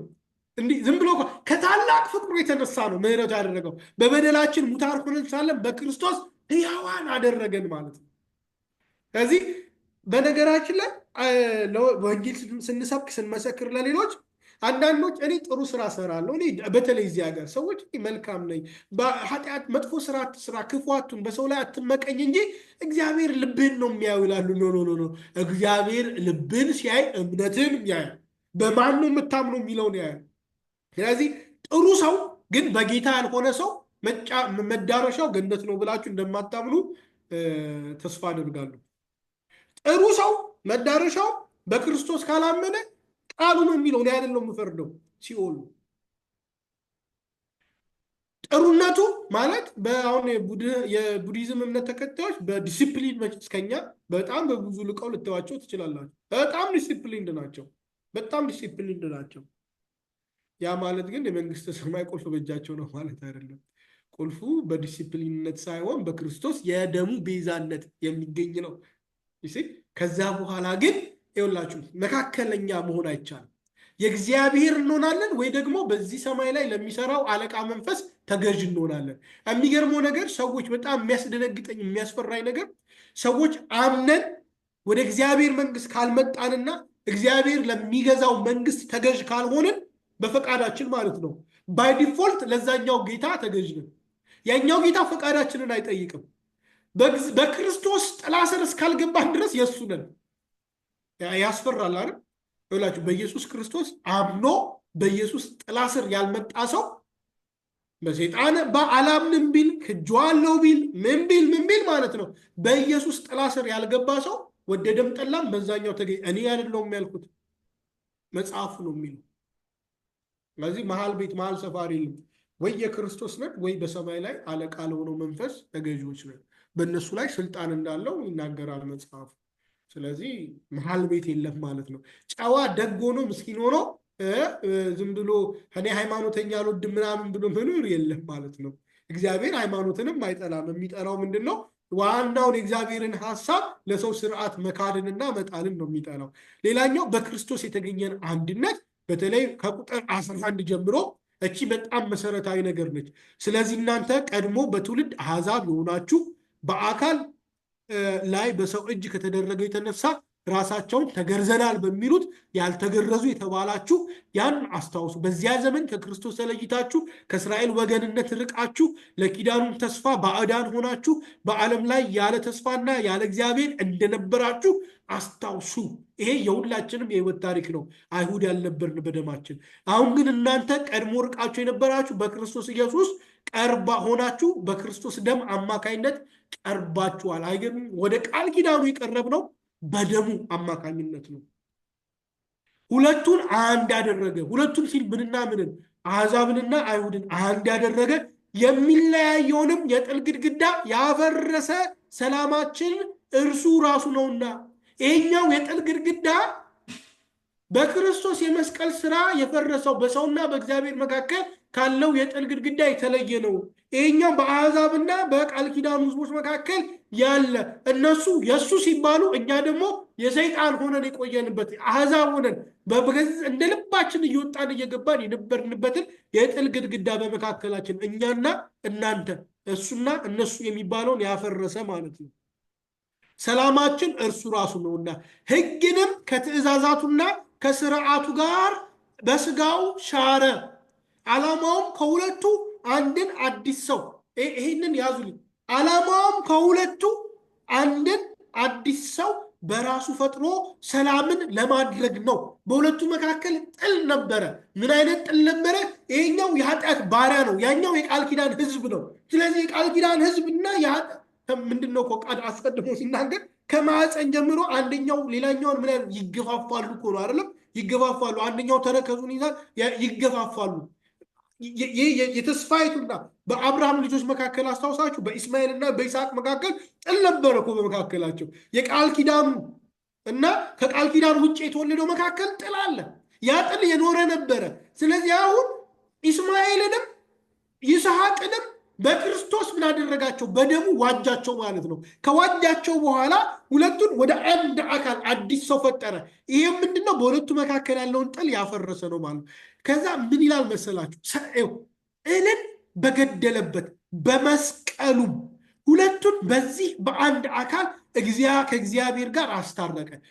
ሁለቱንም አመጣቸውና ከማን ጋር? ከእግዚአብሔር ጋር በመስቀሉ አስታረቀ። በመጀመሪያ በአይሁድና በአሕዛብ መካከል ያለው የጥል ግድግዳ ፈረሰ። ከዛ በኋላ በሰውና በእግዚአብሔር መካከል ያለው ደግሞ ግድግዳ ፈረሰ። በስጋው ሻረ ማለት ነው። በስጋው ሻርና ምን አደረገ? ሁለቱን አንድ አደረገ። ከዛ ደግሞ በመስቀሉ ስራ በደሙ ደግሞ ቤዛነት እኛን ሁላችንንም፣ አይሁድም በሕግ ስራ እኮ መጽደቅ አልቻሉም ማለት፣ አሕዛብም ደግሞ ቃል ኪዳን የላቸውም፣ ሕጉም አልተሰጣቸውም። ስለዚህ ሁለታችንንም በክርስቶስ አካል ውስጥ ከተተንና ክርስቶስ እኛን ወክሎ ሞታችንን ሞተ። ስለዚህ ከአብ ጋር አስታረቀን ማለት ነው። እርስ በርስ አስታረቀን፣ ወደ ሰማይም አስታረቀን ማለት ነው።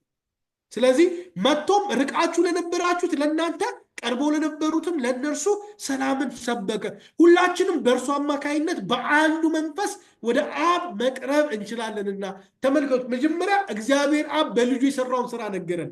አሁን ደግሞ ኢየሱስ በስጋው የሰራውን ስራ ከነገረን በኋላ በመንፈሱ ደግሞ ወደ ተሰራው ስራ የአብ የወልድንና የመንፈስ ቅዱስን የሥላሴን ስራ በድነት ውስጥ በዚህ ኤፌሶን መጽሐፍ ላይ ታገኛላችሁ ማለት ነው።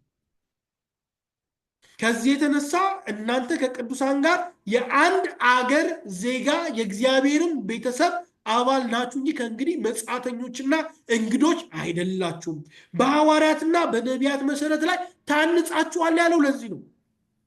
አሕዛብን እኮ ነው እንዲህ እያላቸው ያለው። አሁን በደሙ ስለመጡ ስለቀረቡ በሐዋርያትና ነቢያቱና ሐዋርያቱ ለቃል ኪዳኑ ሕዝብ የመጡ ናቸው።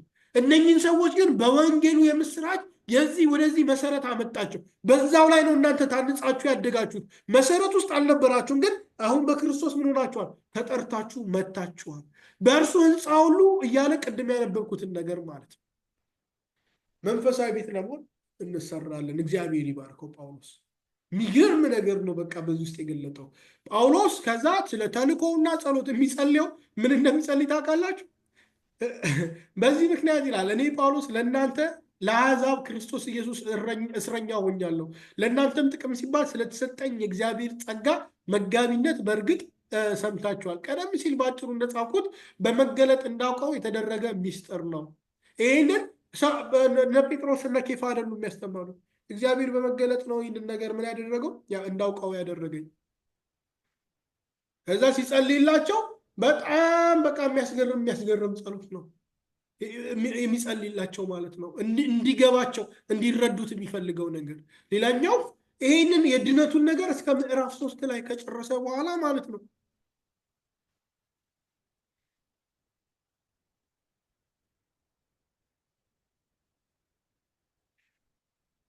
ቁጥር 14 ላይ ይህንን የሚሰሙ መጋቢዎች በዚህ ያሉ እኛም ደግሞ ለቅዱሳን ስንጸልይ እንዲህ አይነት ጸሎት እንጸልያለን ነው የሚለው እንድናስብ በንባብ ሳላብራራ ልለፈው። ምዕራፍ 3 ከቁጥር 14 ጀምሮ በዚህም ምክንያት በአብ ፊት እንበረከካለን፣ ከእርሱም በሰማይና በምድር ያለ ቤተሰብ ሁሉ ስያሜ ያገኛል። በውስጥ ሰውነታችሁ እንድትጠነክሩ ከክብሩ ባለጠግነት በመንፈሱ በኩል ኃይል እንዲሰጣችሁ ጸልያለሁ። ጀስት ኢማጂን ጸሎቱ ምን በውስጥ ሰውነታችሁ እንድትጠነክሩ ከክብሩ ባለጠግነት በመንፈሱ በኩል ኃይል እንዲሰጣችሁ እጸልያለሁ። ይኸውም በእምነት ክርስቶስ በልባችሁ እንዲያድር ነው። ደግሞም ስር ሰዳችሁ በፍቅር ታንጻችሁ የክርስቶስ ፍቅር ስፋቱ ይውላችሁ በኢየሱስ ስም። ጌታ ኢየሱስ እኮ የቀደመውን ፍቅርህን ቀንሰሃል ያላቸው ጳውሎስ እንዲህ አይነት ጸሎት ጸልዮላቸው እንደዚህ ያለ ፍሬ አፍርተው ነበርም። እንግዲህ አብረን እስከ ኤፌሶን ድረስ መተናል አይደለም? ብዙ ጸሎቶች፣ ብዙ ትምህርቶች አብረን አይተናል። እስከዛሬ በቤተክርስቲያንም ሰምተናል። በዚህ ደረጃ ግን ለቅዱሳን የተጸለየ ጸሎት በቃ ጌታ ኢየሱስ ሰብስቧቸው ዮሐንስ ምዕራፍ 16 17 አካባቢ ከጸለይላቸው ጸሎት ቀጥሎ ይሄ ጸሎት በቃ ያስገርመኛል። ማለት ጳውሎስ እንዲህ ለመጸለይ የቻለው እንዲህ ስለተረዳ ነው። ጸሎቱ እንዲህ ነው የሚለው ይላችሁ የክርስቶስ ፍቅር ስፋቱ፣ ርዝመቱ፣ ከፍታውና ጥልቀቱ የክርስቶስ ፍቅር ስፋቱ፣ ርዝመቱ፣ ከፍታውና ጥልቀቱ ምን ያህል እንደሆነ ከቅዱሳን ሁሉ ጋር የመገንዘብ ኃይልን እንድታገኙ ነው። እንዲወርድባችሁ ምናምን አይደለም። የሆነ በቃ የሚጸልላቸው የሆነ አይነት ምታት ምናምን በላያቸው እንዲገለጥ አይደለም። የሆነ በዋቃቸው እንዲሞላ ጓዳ ለሱም ሊጸልላቸው ይችላል። ኦኬ ችግር የለውም። ግን እንዲገነዘቡት ይሄን ከተገነዘቡ ከዚህ ፍቅር በፍጹም በቃ ይሄ ፍቅር የሚገርም የሚገዛ ኃይል ነው። ምናላ የክርስቶስ ፍቅር ስፋቱ፣ ርዝመቱ፣ ከፍታውና ጥልቀቱ ምን ያህል እንደሆነ ከቅዱሳን ሁሉ ጋር የመገንዘብ ኃይል እንድታገኙ ነው። እስከ እግዚአብሔር ሙላት ሁሉ ልክ ደርሳችሁ እንድትሞሉ ከመታጠቅ በላይ የሆነውን የክርስቶስን ፍቅር ከመታወቅ በላይ የሆነውን የክርስቶስን ፍቅር ታውቁም ዘንድ ነው። ይህንን ነው የሚጸልይላቸው። እንግዲህ በእኛ ውስጥ እንደሚሰራው እንደ ኃይሉ መጠን ከምንለምነው ወይም ከምናስበው ሁሉ በላይ እጅግ አብልጦ ማድረግ ለሚቻለው በቤተ ክርስቲያን እንዲሁም በክርስቶስ ኢየሱስ በዘመናት ሁሉ ከዘላለም እስከ ዘላለም ለእርሱ ክብር ይሁን አሜን ይላቸዋል። እግዚአብሔር በዚህ ነገር ይባርካል። ይህንን ከጸለየላቸው በኋላ ሁለተኛው ቴም ይጀምራል። ከ1 እስከ 16 ምዕራፍ 4 ላይ በአንድነት በፍቅር በክርስቶስ አብረን ማደግ አለብን እያለ ይነግራቸዋል። ከእንደገና አዲስ ህይወት መኖር እንደሚገባ አሮጌ ህይወት አስወግዱ፣ አዲሱን ሰው ልበሱት ይላል። ሁለቱን በንጽጽር ቅድም አይሁድ እኛና እናንተ ብሎ እንዳቀረበው አሁን የእኛና የእናንተ ገደል ቆመና ምን ሆነ? አሮጌውና አዲሱ አይሁዳዊውን አሕዛብን በቃ እሱ አሁን አለቀ። እሱን አንድ አደረገ አይደለም። በትምህርቱ አንድ ነው ብሎ ስለ መለኮት ዶክትሪን ካስቀመጠ በኋላ አሁን ምን አደረገ? የክርስቲያኖች ሁሉ ቻሌንጅ አይሁዳዊነትና አሕዛብነት ሳይሆን ምንድን ነው? አሮጌው ማንነት ማለት ከክርስቶስ በፊት የነበረን ማንነትና ከክርስቶስ በኋላ ያለ ማንነት ማለት ነው። ስለዚህ አሮጌውን ሰው አውልቁት፣ አዲሱን ሰው ደግሞ ምንበሩ ልበሱት። አሮጌው ሰው ይዋሻል፣ አዲሱ ሰው እውነት ይናገራል። አሮጌው ሰው ቁጡ ነው፣ አዲሱ ሰው ሰላማዊ ነው። አሮጌው ሰው ይሰርቃል፣ ሌባ ነው። አዲሱ ሰው ደግሞ ምን ያደርጋል? ጀነረስ ነው፣ ይሰጣል። የቀደሙ ሰው ሐሜተኛ ነው፣ ያማል። አዲሱ ሰው ደግሞ ምን ያደርጋል? የሚያበረታታ ሰዎችን የሚያንጽ እና ከፍ ከፍ የሚያደርግ ነው። አሮጌው ሰው ተበቃይ ነው። አዲሱ ሰው ፍቅር ነው፣ ይቅርታ የተላበሰ ነው። አሮጌው ሰው እጅግ በጣም በርካታ የሆኑ የስካርና የክፉ መንገዶችን ይከተላል። አዲሱ ሰው ደግሞ እንደዛ አይደለም፣ በመንፈስ ቅዱስ ይሞላል። አሮጌው በመጠጥ ሲሰክር፣ አዲሱ ደግሞ በመንፈስ ይሰክራል ማለት ወይም በመንፈስ ቁጥጥር ውስጥ ይውላል ማለት ነው። የቀደመው ሰው በኃጢአት በአመፅ በዚህ ዓለም ልምምድ ሲሄድ፣ አዲሱ ሰው ደግሞ ራሱን በመግዛት ይኖራል ማለት ነው። ይህንን ሐዋርያት የኤፌሶን መጽሐፍ ምዕራፍ 4 ከቁጥር 17 ጀምሮ በደንብ በሰፊው ምን ያደርጋል? እቺን ሀሳብ እንትን ያደርጋል ማለት ያ እያነጻጸረ ያስቀምጣል። እኔ ወደ ጎን ማው ቻት ቦርድ ስላስቀመጥኩኝ ነው። አሮጌውና አዲሱን ሰው ማለት ነው። ምን እያየህ ነው ብላችሁ ግራ እንዳትጋቡ እሱን አስቀምጬ ነው። አሮጌው ሰው እና አዲሱን ሰው በትልቁ አሮጌው ሰው ምንድን ነው፣ አዲሱ ሰው ምንድን ነው የሚለውን ማለት ነው። ስለዚህ አሮጌው ሰው እና አዲሱ ሰው ብሎ በደንብ ያስቀምጥላቸዋል። ከዛ መንፈስ ይሄ አምላካዊ ዝምድና ጋር ፍቅርና መከባበር የሚገርመው ይላችሁ በፊት በክርስቶስ በመካከላቸው ያለውን የጥል ግድግዳ አንድ ካደረገ በኋላ በእኛና በእግዚአብሔር መካከል ያለውን ደግሞ የጥል ግድግዳ በማፍረስ እኛን ደግሞ ከእግዚአብሔር ጋር በሰማያዊ ስፍራ በክርስቶስ አብ አስቀመጠን የሚለውን ሀሳብ አላነሳም። አሁን ይህንን ኮንሰፕት ይውላችሁ ከምዕራፍ 1 እስከ 3 ያስተማሩን ኮንሰፕት ይህንን የት ይዞት መጣ? ትዳር ውስጥ ይዞት መጣ ማለት ነው። አሁን ኤፌሶን መጽሐፍ ላይ ሄዳችሁ ሚስት ለባሏ ትገዛ የሚለውን በቁንጽል ካያችሁት አደገኛ ነው የሚሆነው። ኦር ደግሞ ባል ሚስቱን ቤተክርስቲያን እንደወደደ ይውደዳት ካለ አደገኛ ነው የሚሆነው። ከምዕራፍ 1 እስከ 3 ያለው ሀሳብ ነው። መጀመሪያ ፕሮፋውንድ የሆነው መሰረት ማለት ነው። እዛ ላይ ባስተማረው ትምህርት ያንን ነው ኢምፕሊኬሽን ወዴት ይዞ ይመጣ። ይህንን ኢምፕሊኬሽን ምን አድርጓል? የግል ህይወት ላይ አፕላይ አድርጉት ይላል። ከዛስ ይህንን ትዳር ላይ አፕላይ አድርጉት ይላል። ይህንን ስራ ቦታችሁ ላይ አፕላይ አድርጉት ይላል። ስለዚህ አሁን የሁላችሁም ጌታ ራሱ ክርስቶስ ነው ይላል። ሁላችሁንም በክርስቶስ መጠቅለል ነው ዓላማው ይላል። በክርስቶስ ምን ማድረግ ነው? መጠቅለል ነው ዓላማው ይላል። ስለዚህ ይህንን መጠቅለል ከሆነ ዓላማው ምንድነው መሆን ያለባችሁ እያለ ነው ያለው። አንድ ጥቅስ እዚህ ጋር ፈጠን ብዬ ላንብብ።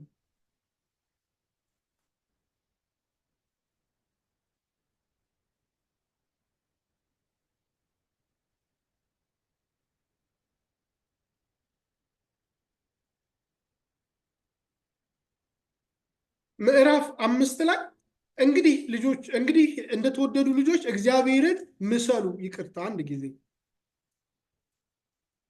ምዕራፍ 4ን በዚህ በክርስቶስ አካል ስላለው አንድነትና የድሮውንና አዲሱን ሰው ያነሳል ብያቸዋለሁ። እሱን ካነሳ በኋላ ምዕራፍ 5:1 ላይ እንዲላቸዋል እንግዲህ እንደተወደዱ ልጆች እግዚአብሔርን ምሰሉ፣ ክርስቶስ እንደወደደን ራሱንም ስለኛ መልካም መዓዛ ያለው መባና መስዋዕት አድርጎ ለእግዚአብሔር እንደሰጠ እናንተም በፍቅር ተመላለሱ። ማንኛውም የዝሙት ወይም የርኩሰት ወይም የስስት ነገር ከቶ በመካከላችሁ አይነሳ፣ ይህ ቅዱስ የሆነው ለእግዚአብሔር ሕዝብ አይገባምና። የሚያሳፍርና ተራ የሆነ ንግግር ዋዛ ፈዛዛም ለእናንተ ስለማይገባ በመካከላችሁ አይኑር። ይህ ለምንድን ነው ስትሉት ይሄድና ከምዕራፍ 5 ቁጥር 22 ጀምሮ ኃላፊነቱን ይህንን ቤተ ክርስቲያን መካከል ያለውን ለሚስቶች ይሰጣል፣ ለባሎች ይሰጣል፣ ለልጆች ይሰጣል፣ ለጌቶች ይሰጣል፣ ለባሮች ይሰጣል። በዘመኑ ለነበረው የሶሻል ስትራክቸር ይዞት ይወርዳል ማለት ነው። እና ለቤተ ክርስቲያን መጨረሻው ይሰጣል። ምንድነው? ስለ ባልና ሚስት ካወራ በኋላ ምን ይላል መሰላችሁ? ቁጥር 30 ላይ እኛ የክርስቶስ አካል ብልቶች ነንና ይላል። ባል ሚስቱን ምን ማድረግ እንዳለባት እንደው ትርጉም እንዲሰጥ ወደኋላ አለፍ ብዬ ላምብ። ባሎችም እንደዚሁ ሚስቶቻቸውን እንደ ገዛ ስጋቸው መውደድ ይገባቸዋል። ሚስትንም ይወድ ራሱን ይወዳል። የገዛ ስጋውን የሚጠላ ማንም የለም። ይመግበዋል፣ ይንከባከበዋል። ክርስቶስም ለቤተ ክርስቲያን ያደረገው ልክ እንደዚሁ ነው። እኛ የክርስቶስ አካል ብልቶች ነንና። ይህንን ነው ማንሳት የፈለግኩት። ምክንያቱም ከምዕራፍ 1 ጀምሮ እስከ 3 የነበረው በክርስቶስ አንድ አካል መመስረት ነው ሀሳቡ ነው እያለ ያለው አይደለም። ስለዚህ ምክንያቱም እኛ የክርስቶስ ምኖች ነንና ነው እያለ ያለው። እኛ የክርስቶስ አካል ብልቶች ነንና ማለትም ሚስቴ ለእኔ የጋብቻ ፓርትነሬ ብቻ አይደለም፣ በክርስቶስ አካል ውስጥ የእኔ አካል ነች ማለት ነው። እኔም ሚስቴም በክርስቶስ ውስጥ የአካሉ ብልቶች ነን። ስለዚህ ሪሌሽንሺፓችን በጋብቻ ወረቀት ብቻ አይደለም ማለት ነው። በክርስቶስ የመስቀል ስራና ቤዛነት ከምዕራፍ 1 እስከ 3 እንዳለው ማለት ነው። የጥሉ ግድግዳ ፈርሶ ሁሉን ምን አድርጓል? በክርስቶስ የመጠቅለል ስራ ተሰርቶ የለም። ስለዚህ በእኔና በሚስቴ መካከል ያለው ግንኙነት ለዚህ ዓለማዊ እንቅስቃሴ እንደ ባልና እንደ ሚስት በወረቀት ግንኙነት አለን፣ በቃል ኪዳን ግንኙነት አለን። ነገር ግን በዋናው ትልቁ ግንኙነት ደግሞ በክርስቶስ ቤተክርስቲያን ውስጥ የአካሉ ብልቶች ነን ማለት ነው። ስለዚህ ከሚስቴ ጋር የምንከባከባት ምንድነው በእኛ የሚባለው የሰማንያ ሚስቴ ስለሆነች ስለፈረመች የህግ ሚስቴ ስለሆነች ልወዳት ስለሚገባኝ ብቻ አይደለም፣ የክርስቶስ አካል ጭምር ስለሆነች የአካሉ ብልት ስለሆነች የእኔ ፓርት ስለሆነች ማለት ነው። ስለዚህ ሚስቴን ስጠላ አካሉን ነው እየጠላው ያለው። በዚህ መንገድ አንደርስታንድ እንድናደርገው ነው። ባልን ስንጠላ ማንን ነው እየጠላን ያለ ነው ማለት ነው? አካሉን ጭምር ነው። ያ ሰው በምድራዊ ኮንትራት አብሮን ለመኖር በቃል ኪዳንና በፍቅር አብሮን ቢተሳሰርም ግን ደግሞ በክርስቶስ ደምም አብሮን የተሳሰረ ሰው ነው። ይህንን እንዳንረሳ። ስለዚህ ስንወደው የምንወደው አካሉን ነው፣ ስንጠላ የምንጠላው አካሉን ነው። ባል ሚስታችንን ስንበድል የምንበድለው አካሉን ነው፣ ስንወድ የምንወደው አካሉን ነው ማለት ነው። ልጆቻችንም አካሉ ናቸው። ይህንን ኮንሰፕት ነው ባሮችም ጌቶችም እያለ የሚሄደው። ስለዚህ በክርስቶስ ያመኑ ባሪያም ቢሆን ጌታም ቢሆን ልጅም ቢሆን ሚስትም ብትሆን ባልም ቢሆን ምንድን ናቸው? አካል ናቸው። ይሄ ነው ፖይንቱን ያዙልኝ። አካል ናቸው። ስለዚህ ግንኙነታችሁ በዕለት ተዕለት ህይወታችሁ የተለያየ ስያሜ ቢኖረውም ግን በመንፈሳዊ ህይወታችሁ ግን ሁላችሁም የአካሉ ብልቶች ናችሁ። ስለዚህ ጌታው ባሪያውን ገንዘቤ ነው ብሎ እንዳያጎሳቁለው እንዳያሰቃየው። ምክንያቱም አካሉ ጭምር ነው። ሰራተኛው ብቻ ሳይሆን አካሉም ነው። ሰራተኛውም ጌታውን እያሰበ ክፉ ነው ደግ ነው እያለ አይንቀሳቀስ። ያ ሰውዬ አለቃው ብቻ ሳይሆን በክርስቶስ የአካሉ ፓርት ስለሆነ ብልቱ ነው ማለት ነው። አሜን። ይገርማል አይደል? ልጆቻችሁ ቢሆን ሚስቶቻችሁ ቢሆን ባትዳ ይህን ግንኙነት እንድንረዳው ነው። ነጥለን የትዳሯን ብቻ እንዳናስባት ሀሳቡ በክርስቶስ ስላለ አንድ አካልነትና በቤተ ክርስቲያንና በክርስቶስ ስለመጠቅለል ስለሆነ የአካሉ ብልቶች ስለሆንን ስንወድ እንደዛ ነው መውደድ ያለብን። ስለዚህ ለአካሉ መገዛት ስላለብን ሚስት ለባሏ ሰሚታድርግ እሱንም ጭምር ማለት ነው። ለክርስቶስ አንገዛም፣ ለአካሉ አንገዛም፣ እንገዛለን አይደል? ስለዚህ ያንን ኮንሰፕት ጭምር እንድናስበው ነው። ይህ አምላካዊ ዝምድና በሚል የተቀመጠው እሱ ነው። ዘመዶች ነን እኔና እናንተ፣ አሁን ዘመዶች ነን። እግዚአብሔር ይመስገን እኔና እናንተ ዘመዶች ነን በዚህ ማለት ነው፣ አካል ስለሆነን። ያ መንፈሳዊ ውጊያና የጦር ዕቃን ይህንን ከብሉይ ኪዳን ካለ ትምህርት ወስዶ ነው ጳውሎስ ይህን የጻፈላቸው። መንፈሳዊ ጦር ዕቃን እንዲለብሱ እንዲዋጉ፣ ውጊያቸው ከደምና ከስጋ ጋር ሳይሆን ከመናፍስትና ከዚህ ዓለም ገዦች ጋር ስለሆነ ለዛ ደግሞ በደንብ በቃል በቅድስና በጸሎት በእምነት እንዲታጠቁ ያስተምራቸዋል። በመጨረሻ ሰላምታን ሰጥቶ ይሸኛቸዋል ወይም ይሰናበታቸዋል። ምንድን ነው የምንማረው ካላችሁ፣ አንደኛ ኢየሱስ የጥሉን ግድግዳ አፍርሶታል። አሜን ያስብላል። ኢየሱስ የጥሉን ግድግዳ አፍርሶታል። ሁለቱንም የጥል ግድግዳ፣ አንድ በቃል ኪዳን ሕዝብና በአሕዛብ መካከል የነበሩ በእኛና በእነሱ የነበረውን የጥል ግድግዳ፣ ሁለት እኛንና እነሱን አንድ ካደረገን በኋላ በስጋው ከእግዚአብሔር ጋር ደግሞ የነበረውን ሌላኛውን የጥል ግድግዳ ኃጢአት። የመጀመሪያው የቃል ኪዳን የጥል ግድግዳ ነው የነበረው። እነሱ የቃል ኪዳን ሕዝቦች ናቸው፣ እኛ ደግሞ የቃል ኪዳን አልነበርንም። እሱ ነበረ ግድግዳው፣ አፈረሰው። በእምነት ሁላችንንም አንድ አደረገን። ከዛ ደግሞ በእኛና በእግዚአብሔር መካከል እነሱም እኛም እግዚአብሔርን በመበደል በመካከላችን ኃጢአት የሚባል ግድግዳ ነበረ። እሱም ደግሞ በደሙ ቤዛነት ምን አደረገው? አፈረሰው። ስለዚህ ወደ ጎንም ወደ ሰማይም አስታረቀን። የማስታረቅም አገልግሎት በልጁ አገኘን። ለዚህ ነው የኢየሱስ ምልጃ ምንም ኮምፕሮማይዝ የማይደረገው ማለት ነው። ምልጃን ስናነሳ የማስታረቅ አገልግሎት ነው ብያቸዋለሁ። ማማለድ ማለት ባለፈው ደጋግሜ አንስቻለሁ። ማማለድ ለክርስትና ሕይወት የማስታረቅ አገልግሎትን ነው እያወራን ያለ ነው እንጂ ለምኖ የሆነን ነገር መቀበልን አይደለም እያወራን ያለ ነው። እሱ ወይ ሽምግልና ኦር ሌላ ነገር ሊሆን ይችላል። ኦር የማማለድ ሌላ ትርጉም ከሆነ እሱን አይደለም ምን እያነሱ ያሉት። እኛ የምናወራው የኢየሱስ አማላጅ ነው ስንል ከአብ እየለመነ ጤንነት የሚሰጥ ጌታዊ አሞኛል ወገቤን እየወጋኝ ነው ስለው ከአብን እስቲ ወገቡን እየወጋው ነው። ጌታዊ ልጅ ስጠኝ ስለው እስኪ ለአብ ሄዶ ልጅ ስጠው እያለ አይደለም የሚለምነው። የኢየሱስ ምልጃ የማስታረቅ አገልግሎት ነው። የጥሉን ግድግዳ ሕግንና ስርዓትን በስጋው ከሻረ በኋላ ቃል በቃል ጳውሎስ እንደዛ ነው የሚለው። ከሻረ በኋላ የጥሉን ግድግዳ በእኛና በእነሱ መካከል ካፈረሰ በኋላ ከእንደገና በእኛም በእነሱም ጋር ሆኖ ደግሞ ከአብ ጋር የነበረውን ሌላኛውን ግድግዳ አፈረሰው። ስለዚህ የማስታረቅ አገልግሎት እንዲሁ በነፃ ለምናምን ለእኛ ሰጠን።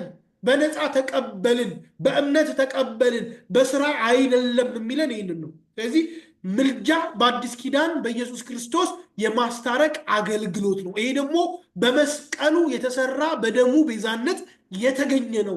ይህንን ማንም ሊተካው አይችልም፣ ማንም ሊፈጽመው አይችልም። ኢየሱስ ብቻውን ማለት ነው። ንጹሕ፣ ጻድቅ፣ ቅዱስ የሆነ በአብ ዘንድ የነበረ የእግዚአብሔር የባህሪ ልጅ ከቅድስት ድንግል ማርያም የተወለደ ብቻውን ነው የሰራው። ይህንን ማንም ሊገዳደረው ማንም ሊጠጋጋው የማይችል የድነት ስራ ነው የማስታረቅ አገልግሎት። ከዛ ሁለቱን ወደ አንድነት ጠርቷል። ሁለት የተባለው ምን እንደሆነ አንስቻለሁ። ስለዚህ አሁን ሁለት ቤተክርስቲያን የለም፣ የአሕዛብ የአይሁድ የሚል የለም። ይሄ ነገር መቼስ እናንተ ስለማታወሩ እንጂ በጣም እንደምትይዙኝ ይህን ሀሳብ በደንብ እረዳለሁ። አንዲት ቤተክርስቲያን ሴት በቁጥር አንድ የሆነች ማለት አይደለም። ማለት በቁጥር አንድ ስል አንድ ዲኖሚኔሽን ብቻ ምናምን ማለት አይደለም። አንዲት ቤተክርስቲያን ሴት የአይሁድ የአሕዛብ የምትባል የለችም። አንድ የክርስቶስ ቤተክርስቲያን ነች ያለችው ማለቱ ነው። ሐመሩ በቋንቋው፣ ስፓኒሹ በቋንቋው፣ ፋርሲው በቋንቋው፣ ዕብራይስጡ በቋንቋው ምንም ሊያመልክ ይችላል፣ ችግር የለበትም። ግን ቤተክርስቲያኗ አንድ ነች። የማን? የክርስቶስ አካል ሆነች። ራሷ ማን ነው? አንድ ነው።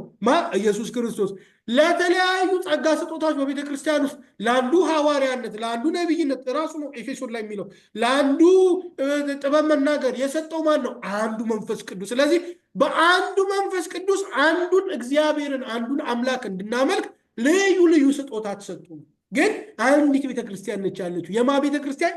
የክርስቶስ የምትባል ቤተክርስቲያን። ስለዚህ በስም እከሌ የምትባል ቤተክርስቲያን ላትሆን ትችላለች። ቤተክርስቲያኗ ግን ያቺ ቤተክርስቲያን የክርስቶስ ነች ወይ? ኢየሱስ ይሰበክባታል ወይ? ኢየሱስ ራስ ነው ወይ? በዛች ቤተክርስቲያን ኢየሱስ የጥል ግድግዳ እንዳፈረሰ ታምናለች ወይ? የጸጋ ስጦታውን ተቀብላለች ወይ? በክርስቶስ የመስቀል ስራ፣ በእግዚአብሔር የማዳን ስራ እንዲሁም ደግሞ በመንፈስ ቅዱስ የድነት ተሳትፎ ውስጥ እምነት አላት ወይ? ስለዚህ በአብ በወልድ በመንፈስ ቅዱስ በድነት ውስጥ ያለውን ስራ የምታምን የምትቀበል የምትከተል ያቺ ቤተክርስቲያን የክርስቶስ ቤተክርስቲያን ናት። ስሟ ወርድ ኦፍ ላይፍ ሊሆን ይችላል፣ ሙሉ ወንጌል ሊሆን ይችላል፣ ቃለ ሕይወት ሊሆን ይችላል፣ ኦርቶዶክስ ሊሆን ይችላል፣ ኢስተርን ልትባል ኦሪየንታል ምናምን ልትባል ትችላል። ግን ያቺ ቤተክርስቲያን ይህንን ታምናለች ወይ? ይህንን ካመነች የማን ቤተክርስቲያን? የክርስቶስ። የአይሁድና የአሕዛብ ተብላ የምትከፈል ቤተክርስቲያን የለችም። አንዲት ቤተክርስቲያን ነች ያለችው። እሷም የማን ነች? የክርስቶስ ቤተክርስቲያን ነች። ቤተክርስቲያን ወደሚባል አንድነትና የክርስቶስ አካል አምጥቶናል ማለት ነው። ስለዚህ ወደ ሁለት አንድነት መተናል። ሁለት ምኩራብ የለንም። የአሕዛብና የአይሁድ የለንም። አንድ ምኩራብ፣ አንድ መቅደስ ነው ያለን። አንድ አካል ነው ያለን። ቤተክርስቲያን ወደምትባል አካል ጠርቶናል። ከእንደገና ደግሞ ኢየሱስ ወደሚባል አካል፣ ወደ ኢየሱስ ክርስቶስ አካልነት ይዞን መጥቶናል ማለት ነው። ስለዚህ ሁላችን የቤተክርስቲያን አካል ነን። ከእንደገና ደግሞ የአካሉ ደግሞ ራስ ሆነው ኢየሱስ ስለሆነ የአካሉ ደግሞ ብልቶች ነን ማለት ነው። ስለዚህ በዚህ አስተምህሮ የሚያምኑ በየትኛውም ዲኖሚኔሽን የሚገኙ ሰዎች በሙሉ የዚህ አካል ምንድናቸው ማለት ነው? ብልቶች ናቸው። አሜን። የዚህ አካል ምኖች ናቸው። በየትኛውም ዲኖሚኔሽን እንገኝ። ይሄንን ከሆነ ግን የምናምነው በክርስቶስ የመስቀል ስራ የተገኘውን የማዳንነት እና ይህንን የማዳን መንገድ የተቀበልን የተከተል እና ጳውሎስ እንዳስተማረው ኢየሱስ እንደነገረን አይነት ትምህርት የምንከተል ከሆነ ብንፈልግ ቢጫ እንልበስ፣ ጥቁር እንልበስ፣ ቀይ እንልበስ፣ መልካችን የፈለገው ቀጭን፣ ረጅም፣ አጭር፣ ወፍራም ምንም እንሁን፣ የትኛውም ዲኖሚኔሽን፣ የትኛውንም ቋንቋ፣ የትኛውንም ባህል እንከተል፣ በዚህ የምናምን ከሆነ የአካሉ ብልቶች ነን። ስለዚህ ቤተክርስቲያን ወደምትባለው ዩኒቨርሳል ወደሆነችው እና ከእንደገና ደግሞ ክርስቶስ አካል ብልት አድርጎ አምጥቶናል ማለት ነው።